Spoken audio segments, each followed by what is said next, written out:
gonna throw. One-on-one, Davis has it. Touchdown! Carolina wins! Carolina is the Coastal Division champion! Javonte Williams to the left of Howe. He'll send him out into the flat right side.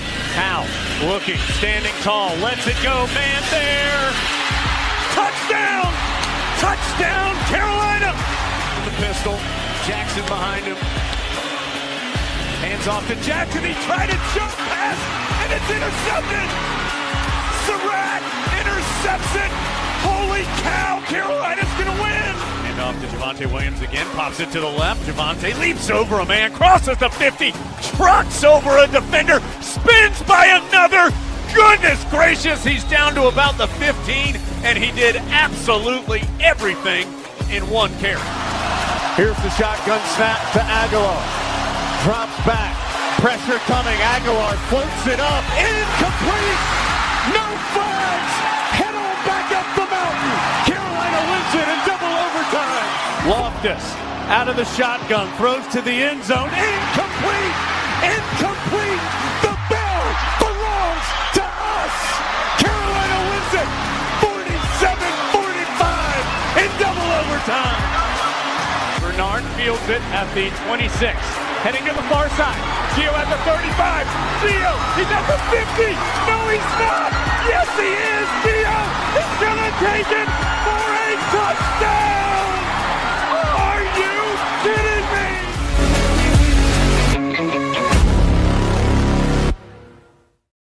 What's going on, guys? Welcome into another edition of the Heel Tough Blog podcast. It's your host, Anthony Pagnotta, here with you guys as always.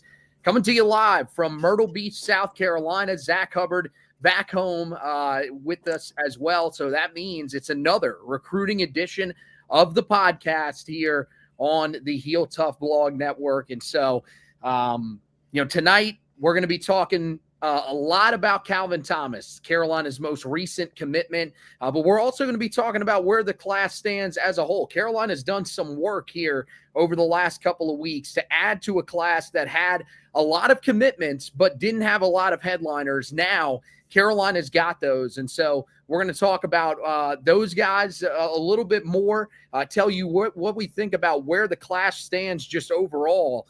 But first of all, we got to get into the headliner, one of the headliners of this class. And now the headliner of the defensive side of the ball, if you're going off of just rankings, and that is Calvin Thomas, the 2026 four-star linebacker out of the state of Texas, Cypress Ranch High School in Cypress, Texas. So Carolina goes into the state of Texas to take away a commitment from the Longhorns, as well as Nebraska, two teams that it really seemed like had leads at times in this recruitment. Carolina does everything that they need to do, though, and seals the deal. The number 254 overall prospect, the number 18 overall linebacker in this class, and there's just a ton to like about what he brings to the table. You look at his junior season at Cypress Ranch High School, he finished with 69 total tackles, 15 tackles for loss, 7 sacks, an interception, a pass defense, and a fumble recovery on his way to earning first-team all-district honors. This was really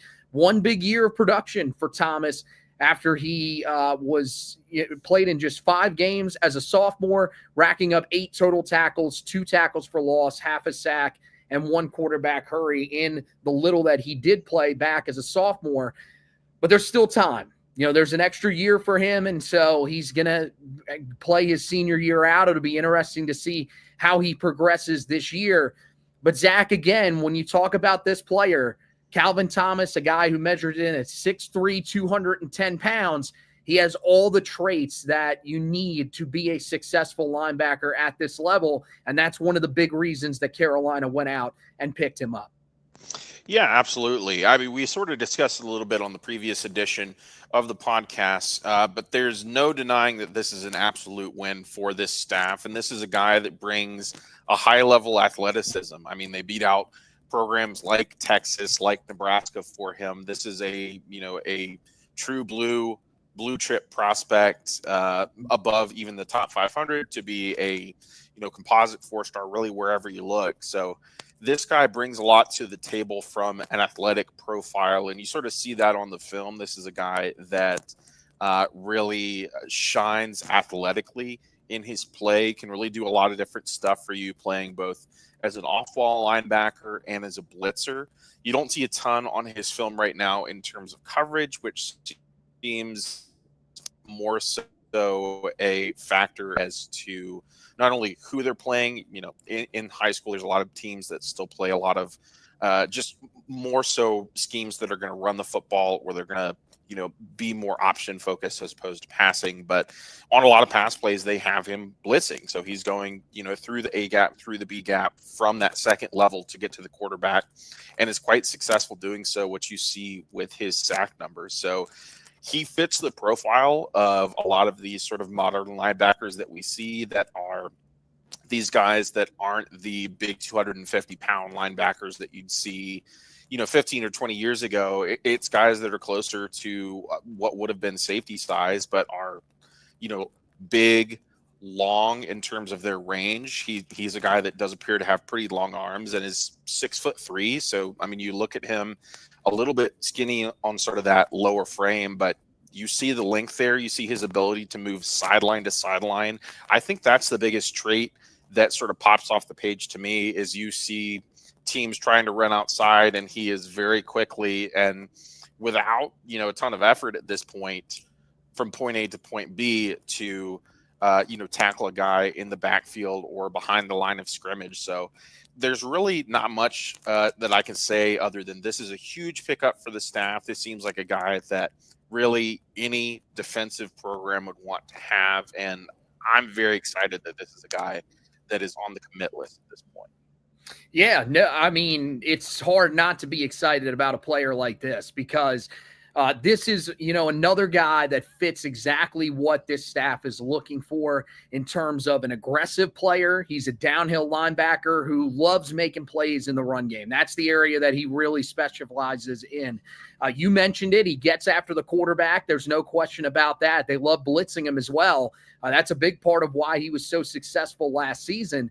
But it definitely feels like he's one of those guys that once he gets into this system as a middle linebacker, you know, yeah, we're going to see him blitzed. Carolina did it a lot last year. You've got an even more aggressive scheme, I think, that you're going to see this year from Steven Belichick. But I do believe that this is a guy that can do basically anything that you want him to. All of the athletic tools are there for him. He has great lateral speed. You talked about the sideline to spot, sideline speed. The thing is that it doesn't show up often on his film, but you mentioned it. When guys run to the outside, he's there. He always seems to be there because of just how fast he is.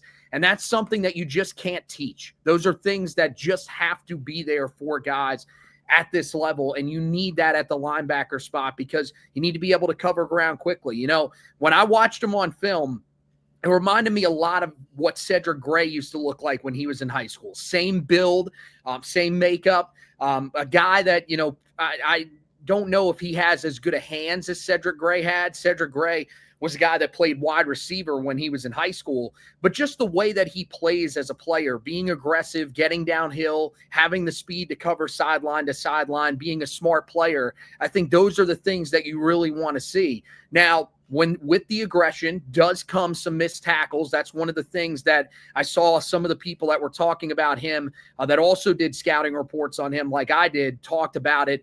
More people that got to go out to games and watch him. So that's an area that he's got to get cleaned up. There's no doubt about that. If you're going to be aggressive, that's fine, but you got to be able to make tackles consistently. There should be no questions, though, about his motor, which appears to run hot, just like the players that this staff has been adding in this class, just like the players that they added at the end of the 2025 class. Biggest concern, and I'm with you, Zach, is him dropping into coverage. We don't know what exactly he is in that area because you simply do not see it on his highlight tape. Could be an area that is a weakness. Certainly when you don't see it on your highlight film, you'd imagine there are teams, especially in the state of Texas, that were able to throw the football. So I would imagine that he is a guy that, needs a little bit of work in that area. But I will say with his athleticism, it's an area that he should be able to get better in at the college level. There's no doubt that this is a massive addition for this class, especially in the middle of that linebacking core. And now you've got 2 linebackers in the class. So that's another area that really helps you. But when it comes to, improving as a player, Zach, I mean, I feel like this is a guy that probably doesn't have the highest floor out there, but certainly has one of the highest ceilings of the guys that Carolina has brought in on the defensive side of the ball in this class. Yeah, absolutely. And I think it sort of there's a path here that you can see with other guys, or that you have seen in the past, where you look at the film, you say, okay, they're showing athleticism, they're showing ability to get to the quarterback and play sideline to sideline. We don't know what they're going to be in the pass game as of yet, but you feel like with that athleticism, the coaching staff, to some degree, depending on where they use them early on, whether that be just on special teams or maybe a few snaps here and there, are going to sort of, allow for that leeway of, we understand that you're going to make mistakes, but this is something that you have the opportunity and seem to have the natural gifts to grow into. So I don't think it's a huge concern from that aspect.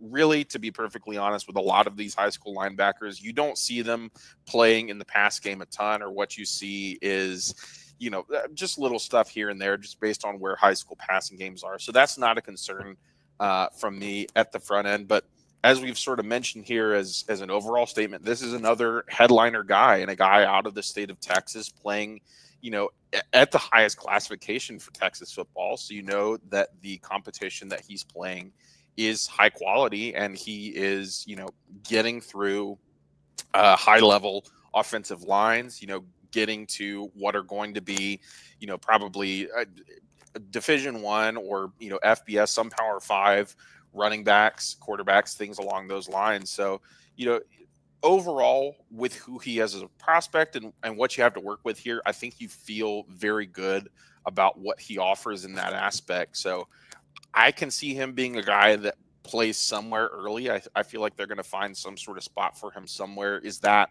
a starting linebacker spot as a freshman? No, that's not really what I'm saying. But is he a guy that I could see early on special teams? And, you always see a few of these freshmen each year that they're not going to redshirt. They're going to have a role, whether that be on special teams or whether that's just getting a few snaps per game, maybe it, off-ball linebacker, will linebacker, what have you. I could see him being a guy that fits that role in his freshman year or redshirt freshman, sophomore, what have you, and sort of growing and developing into that role, either as a will or Mike linebacker in his sophomore redshirt freshman year, something along those lines. But based on his athleticism, he strikes me as a guy that we could see play early, just because he has things that they can't teach. They got to build that up for him, but he's got what it takes to play very early, just based on that athletic profile. Yeah, I think it's the fact that you've got the athletic profile, and I think that it's the fact that the linebacking core that you're dealing with is not exactly the deepest. And it is going to be a group that, after the season is over, is going to have to address the losses of Andrew Simpson and Mekhi Bayor, who are going to play significant roles for the team this year. But they won't be here next year. They're going to graduate. And so after that, who does Carolina really have at the linebacker spot? I mean, look, they bring in a lot of guys here in this here in the spring, or excuse me, in the fall. They bring in a lot of guys that were a part of the 2025 class, but these guys don't have the upside that a guy like Calvin Thomas is going to have. Kamori House will still be with the unit. That's a big one that Carolina is going to have moving forward.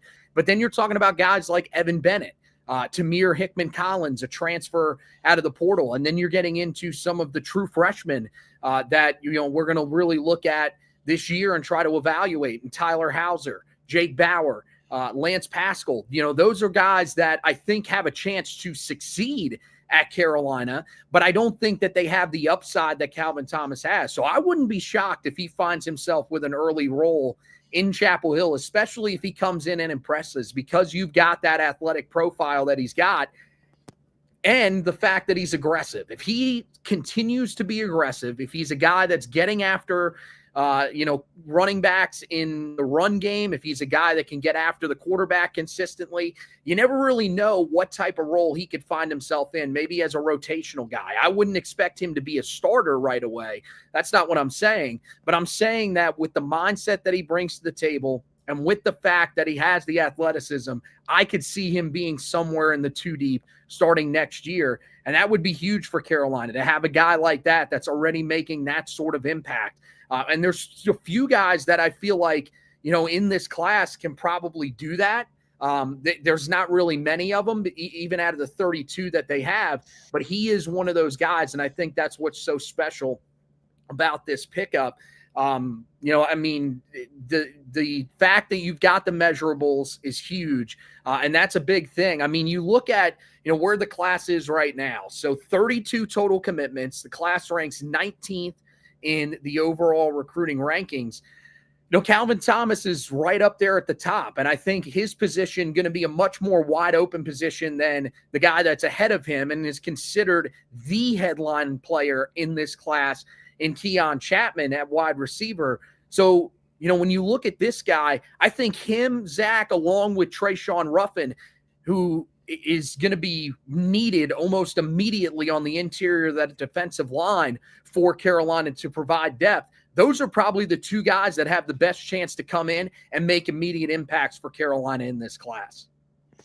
Yeah, absolutely. I mean, there's a number of these guys that we've spoken about that we feel are probably more developmental, but I'd say those two in Ruffin and now Thomas are the guys that we can see, making an early impact here. They do have other highly recruited and highly rated guys we've talked about, guys like Travis Burgess at quarterback, Keon Chapman here recently at wide receiver, but those are positions that look like they're a little bit deeper or have a harder path to playing time. Potentially a guy, another sort of headline or, top 500 or blue chip, whatever sort of metric you want to use, guy in Xavion Griffin-Haynes at the edge position. That's a position that we don't really know a ton about right now, but does have a number of guys in front of him. So that seems a little bit iffy. And then from there, there's a number of other guys that we see as more developmental at the moment. So it's hard to really project those guys. But the class, I think, is coming along nicely. It is sort of getting to the point where there are not as many prospects on the board, but it feels like it's in a good spot overall, I would say. Like you mentioned, 19 overall as per 24/7 Sports, while it's 20th per the new sort of, merging of On3 and Rivals. So where the 24/7 composite tends to value quantity, while the On3 or Rivals one tends to value more so who is at the top. Them being so close together sort of tells me that not only is this a class that is deep in terms of the number of guys, but it does have quality there at the top, and we've started to see that with the headliner that they have. So overall, the class is in a very good spot. As we've mentioned, there are a number of guys that we're still looking at to see sort of, are they going to add at certain spots? Maybe they add another wide receiver and CJ Sadler. Maybe they get another defensive lineman such as Viami Moala, but it's really going to be a factor of, waiting and seeing how those turn out, what the commitment dates for those are, what the visits are in the fall, not only for those guys, but also for the commits that they have. Are there any of these guys that want to take fall official visits? We don't know yet. A lot of recruiting, nowadays takes place in the spring and the summer, which is what we've seen thus far, but it's not out of place to see guys, take visits in the fall or closer to signing day. So while the class is in a good spot, it's one that really, with all of college football now, the staff is going to have to continue to recruit and, continue to try to get these guys on campus for fall visits. And as we've discussed multiple times, I think it's going to be absolutely key.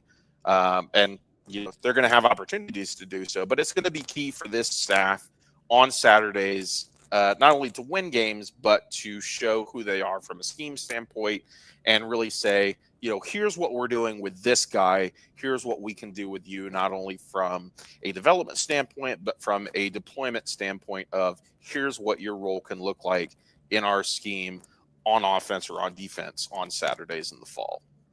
Yeah, I'm loving where the class is at. I'm with you. I think you've got the depth. There's no doubt about that. When you've got 32 commits, that shows you where Carolina is at depth-wise already, and they're wanting to get younger. They have a lot of guys, especially on the offensive side of the ball, primarily on that offensive line that they brought in through the transfer portal, that are going to be gone after the season is over. Some of the defensive guys as well are veterans that they brought in and will be gone after a year. So they wanted to get in some of these guys that can provide a little bit of depth, but that are going to be there for a few years down the line moving forward, that they know they can trust, and that they don't have to go into the transfer portal and just get these rental guys to build the entire roster like they pretty much did this year. So they've got that accomplished. There's no doubt that they've taken care of business there.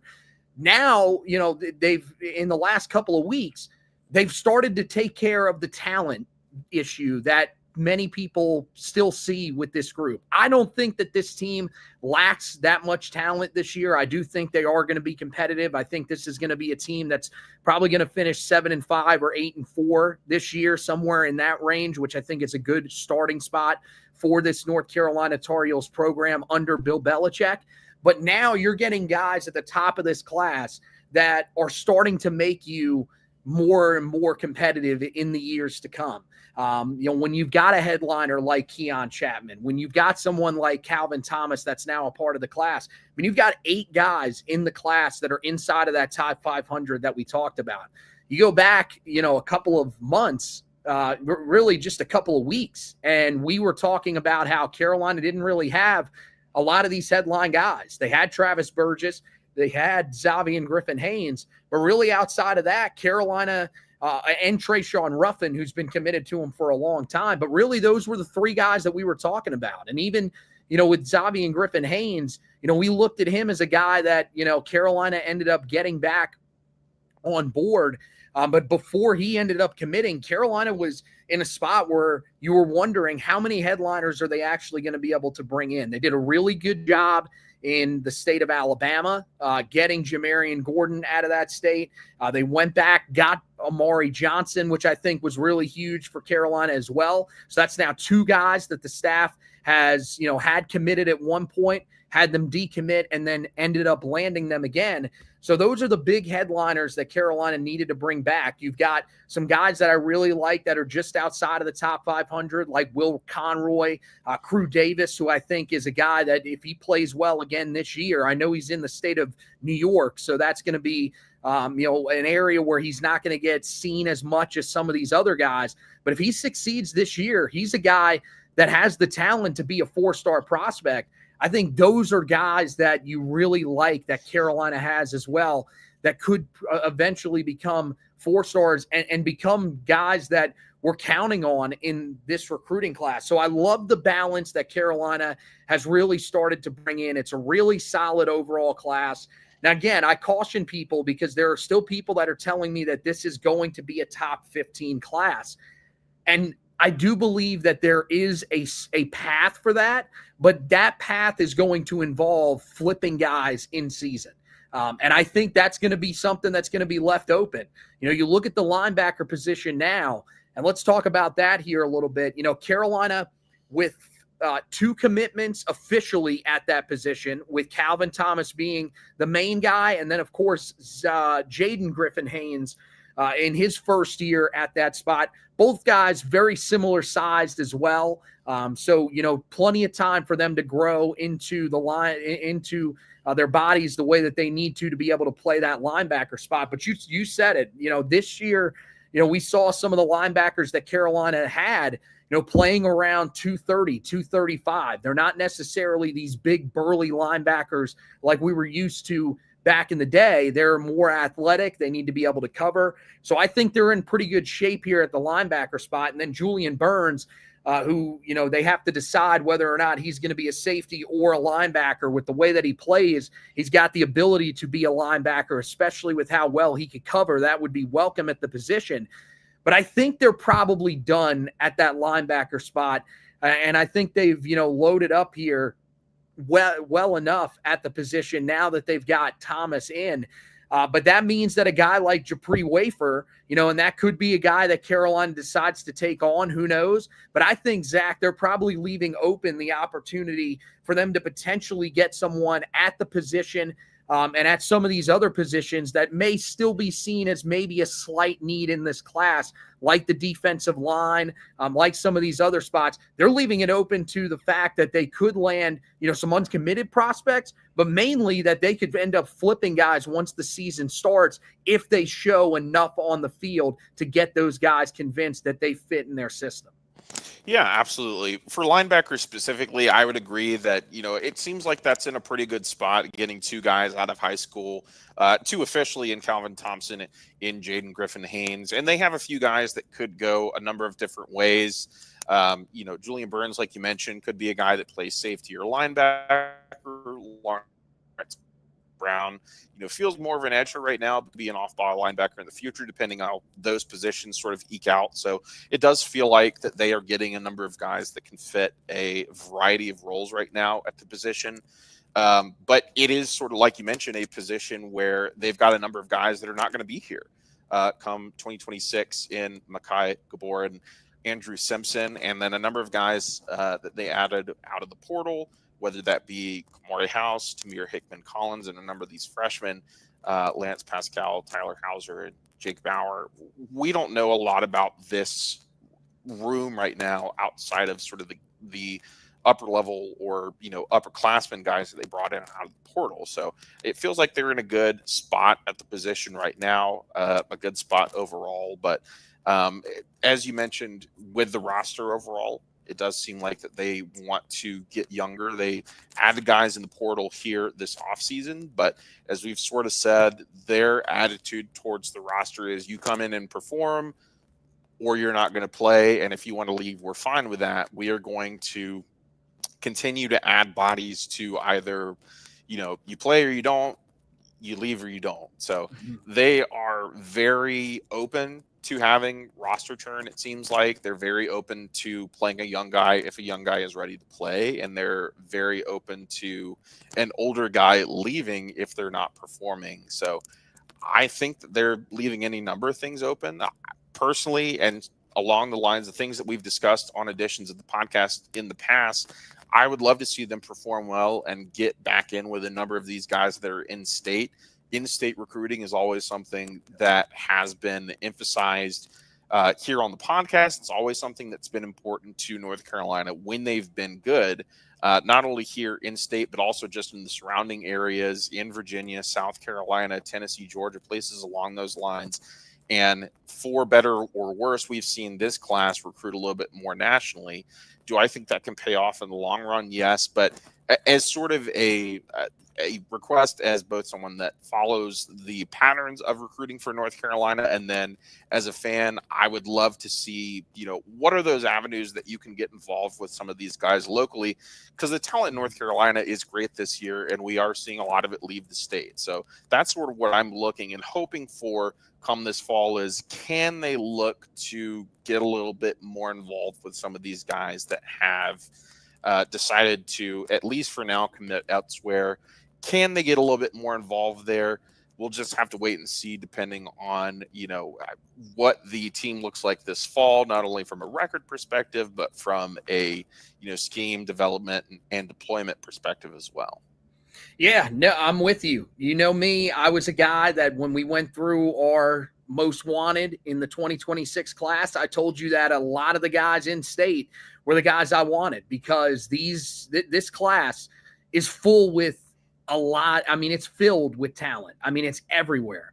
So it's definitely a spot that I thought we need to be able to hit hard in this 2026 class. And they've done a good job of recruiting nationally. There's no doubt about that. I mean, you look at the spread of where all of these guys are from, and Carolina has definitely extended its footprint. And they've gotten into some states that I didn't think they necessarily would be able to get into this quickly. Alabama, Texas, California, those are big states that are producing at a pretty high rate. Alabama is one of those states that's on the rise, very similar to North Carolina. Same, Texas, California, those are spots that they don't need to be on the rise. They've been headlining all these classes for years, and Carolina is getting into them. I mean, look, you got 4 guys from the state of North Carolina. So they've done a decent job there, but you would like to see maybe some of these guys in state that Carolina was in consideration for, or some of these guys, even if they're not in state, some of these guys that Carolina is pushing for late in the process. Another name that popped up recently, we talked about it on the last edition of the podcast, was Joel Wyatt. Is that a guy that, hey, maybe he doesn't end up committing to Carolina here during the summer, but if he decides to hold off, or God forbid he does end up committing, maybe there is a chance that Carolina ends up flipping him along the way. And all of a sudden we're talking about Carolina, because of the work that they did just to get into communication with him here in the summer, it ends up working out where Carolina is able to flip some guys. That's going to be the interesting thing to sort of keep an eye on here, because I think, you look at every position group, for the most part, Carolina is in a really good spot. I mean, there, to me, and I'll let you speak on this, Zach, here in just a minute. I mean, I don't see a position of need for Carolina in this class. I think everywhere that Carolina needed to land somebody, they've done it.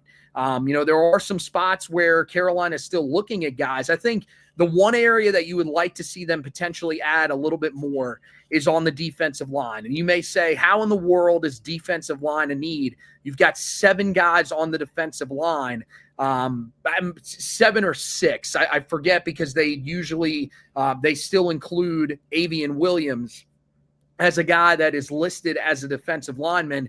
From all indications, he's going to play tight end. So 6 guys along the defensive line. How could you possibly need anybody else along the defensive line? Well, first of all, the edge rusher position, Carolina's got 2 guys in this class that we know are going to stick at the edge rusher position, but you do have a guy in Lawrence Brown that you've got to figure out where exactly he's going to go.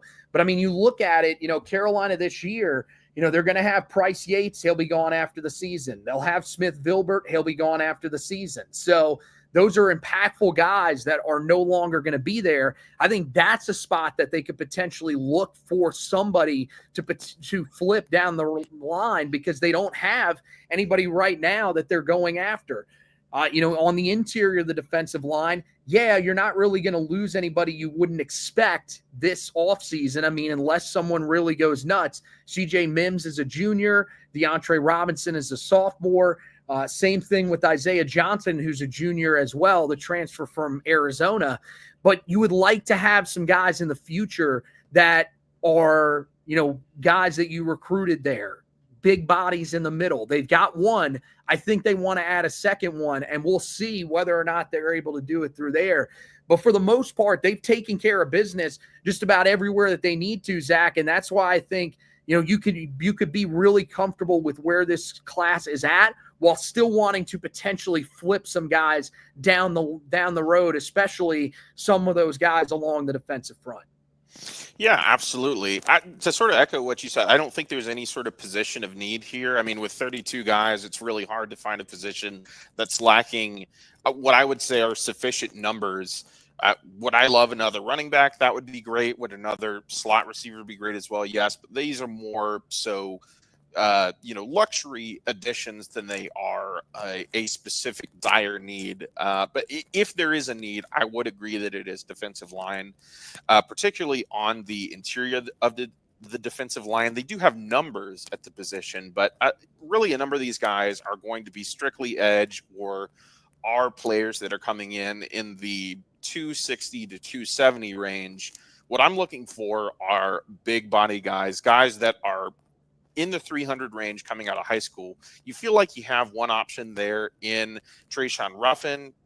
They had a guy more recently on the radar in Viami Moala that is transferring from Oregon to Alabama. Will that, materialize into anything?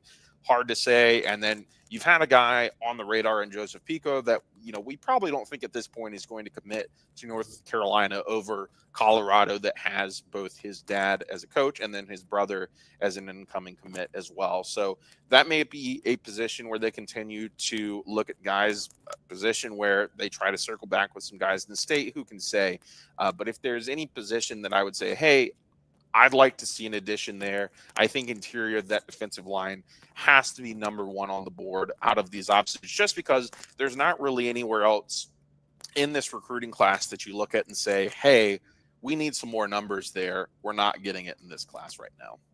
Yeah, I mean, I think you brought up slot receiver. That's another area that I do think that one definitely slipped my mind there. But that's a spot where I think they need somebody as well. Again, that's a position that I don't think you're really going to be struggling at after this year.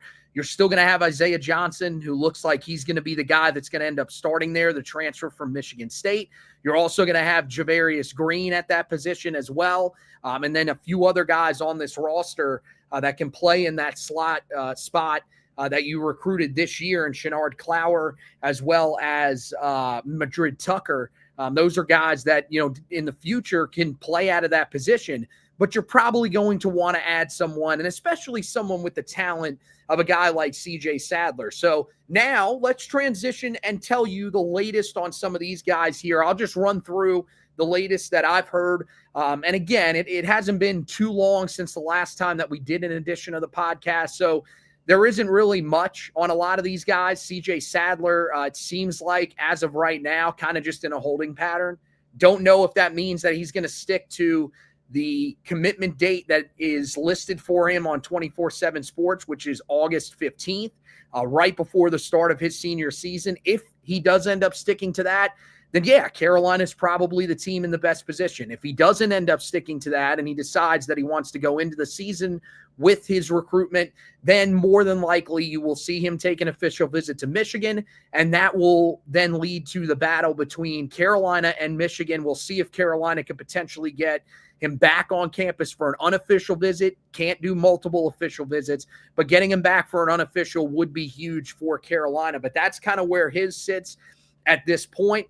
That means that, his recruitment really is what will determine whether or not Carolina is in the running for Deontay Neal out of Reidsville High School. I think if they end up landing Sadler, they're probably done. So it really just comes down to, what ends up happening there.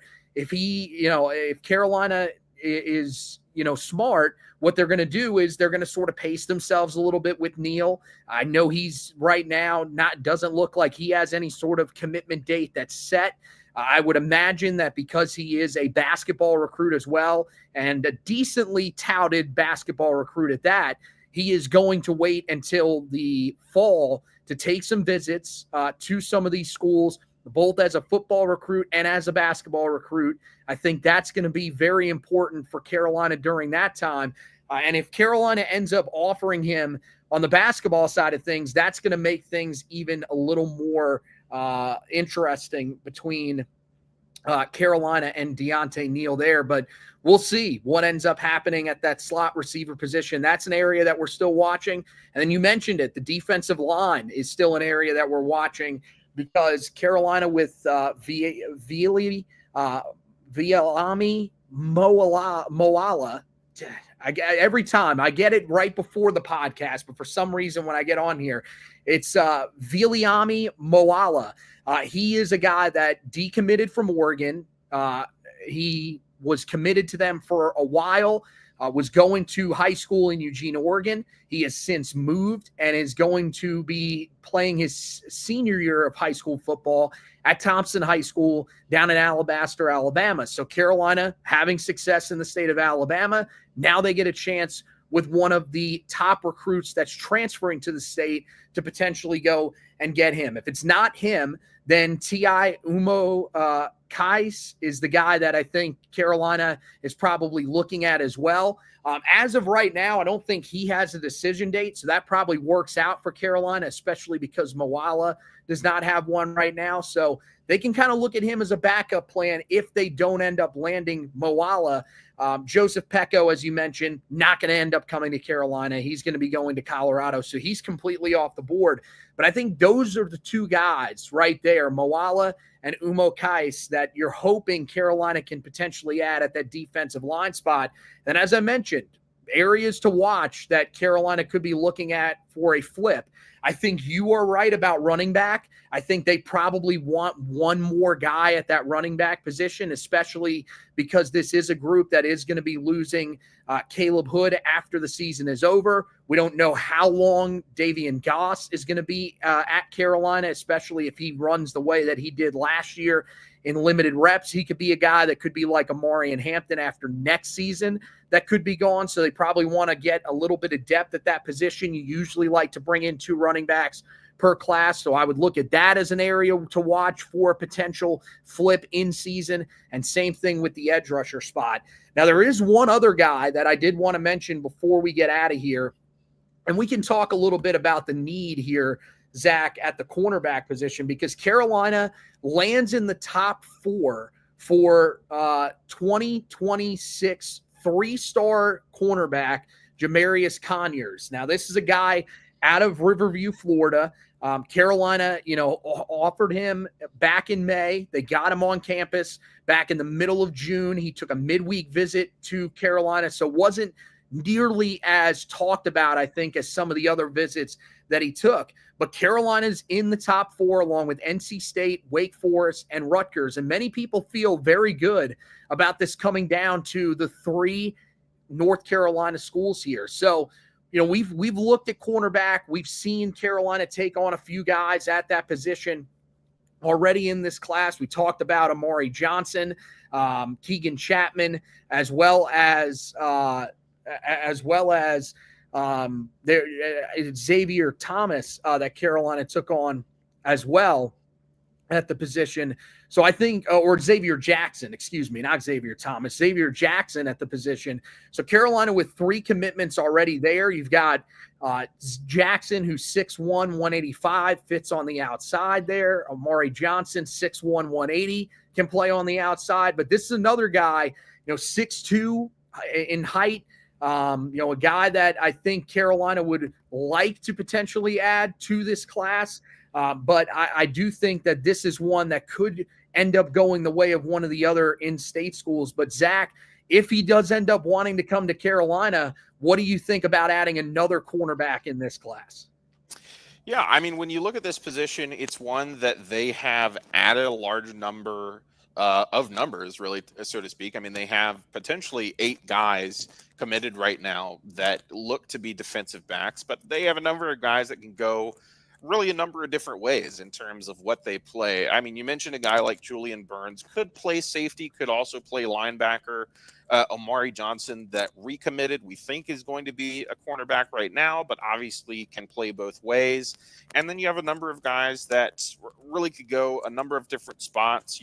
Marcellus Ryan, Jaden Jefferson, Xavier Jackson. They can play a number of positions, whether that be corner, safety, or sort of that nickel spot right now. So I think if this is one they want to add another guy, and they certainly can, that's sort of been the idea thus far in terms of this class. Whenever we think that they're going to be done at a position, they take another guy there. So it could go either way, I feel like, in terms of if they add this guy and does he fit. I think there's an avenue that he certainly could fit into this class and it not feel like they're taking too many guys. And, this continues to be a room in terms of the offer, in terms of the guys that are there right now, where it's hard to say what they have on the roster right now at the position. We feel like that they have some talent, but you have guys that don't seem like they're going to return after, or that are not going to return. And, Thaddeus Dixon and Marcus Allen that you feel like are pretty good as your sort of outside corner starters right now.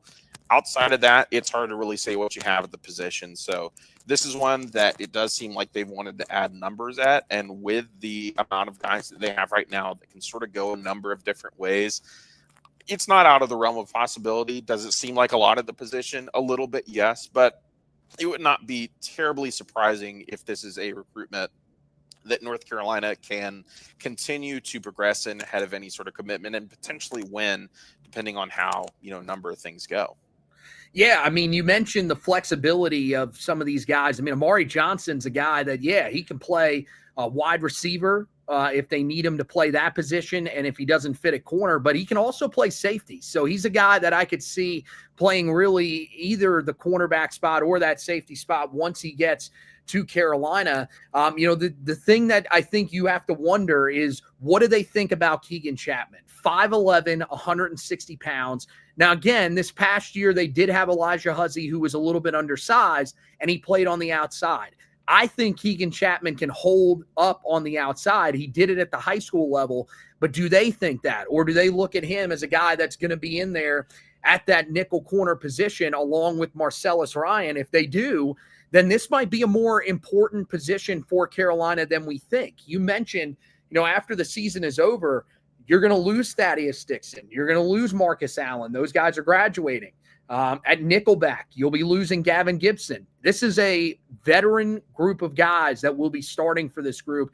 And then outside of that, there's a lot of guys that are just unknown. You don't know what they bring to the table because we haven't seen them.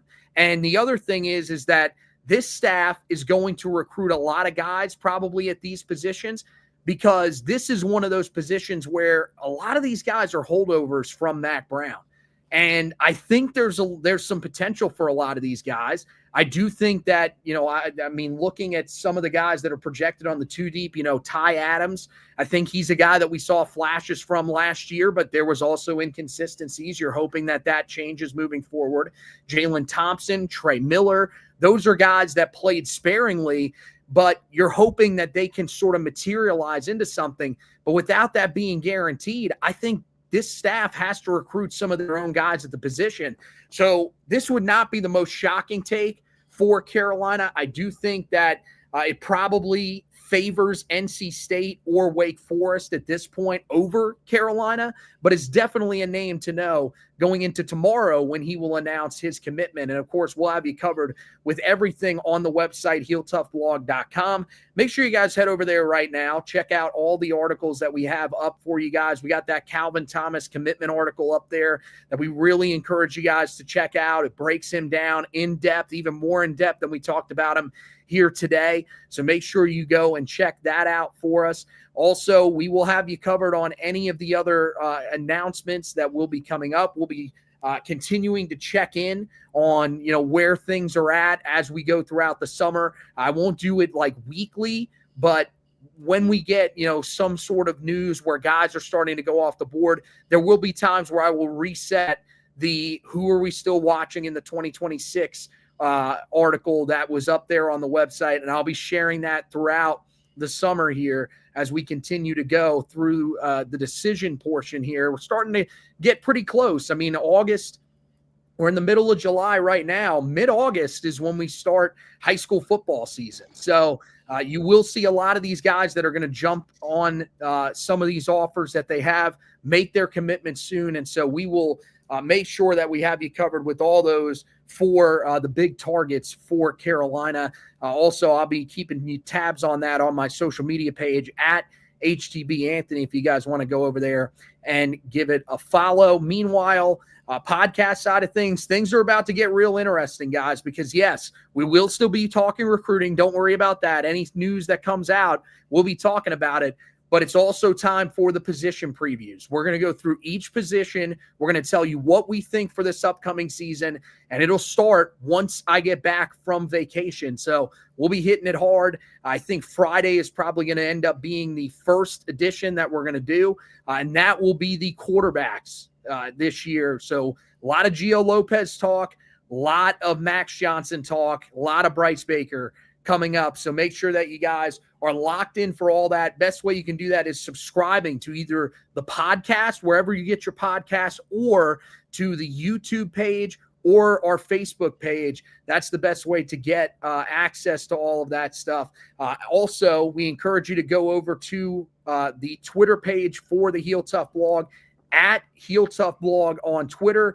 Make sure you follow and turn on the notifications. It's right there next to it after you follow. Just hit that little bell, turn on all notifications, and that means whenever we put up a live video, whenever we put up a previous edition of the podcast, or if we put up any articles, you will be notified whenever that stuff goes up. Can't do that on any other website, so that is the best place to be able to do all of that stuff. So make sure you check out that feature and use it. We would greatly appreciate that, and it would work out great for you guys to catch all of our content. Basketball side of things, we're in the middle of the What If series, so make sure you're keeping up with all that on the Four Corners podcast side of things. We'll be going live again on Thursday to talk about the 1960s. We talked about the 1950s last time around. We'll be talking about the 1960s, an era where Carolina had some success. And, of course, we will be talking about the passing of the Kangaroo Kid, Bill Cunningham. That was a tough loss for the Carolina family, and so we'll be talking about him coming up on the next edition of the podcast. Make sure that you guys don't miss that edition. That'll be a special one for sure. So that's going to wrap it up for this edition of the podcast. Want to thank Zack for hosting with me. Want to thank you guys for watching and listening. And as always, go Tar Heels.